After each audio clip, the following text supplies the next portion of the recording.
Moonrise Horizon. It began as a simple act of frustration.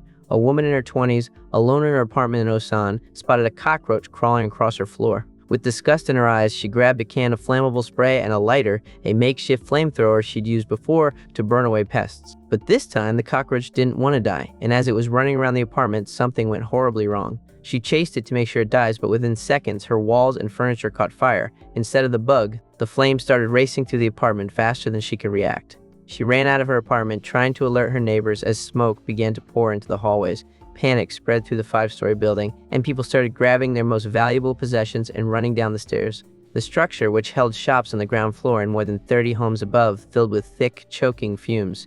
On the 5th floor, a young Chinese couple awoke to the smell of smoke and the sound of alarms going off. Their 2-month-old baby was crying. The stairwell was already engulfed in dark smoke by this time, so they rushed to the window, desperately looking for a way out.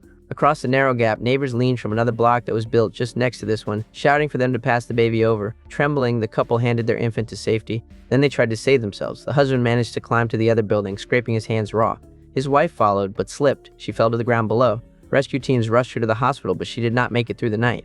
By dawn, firefighters had extinguished the blaze. 8 residents were treated for smoke inhalation. Police are now seeking an arrest warrant against the woman who tried to light the cockroach on fire, charging her with accidental arson and causing death by negligence. Ironically, this kind of flamethrower pest control has become an online trend, with countless social media clips showing people blasting roaches with fire. In 2018, an Australian man set his kitchen on fire in a similar manner. But in Osan, the viral idea turned deadly. A single cockroach hunt became a tragedy that cost a neighbor her life, left a family without a mother, and reminded a city how quickly one spark can destroy everything. Subscribe for more.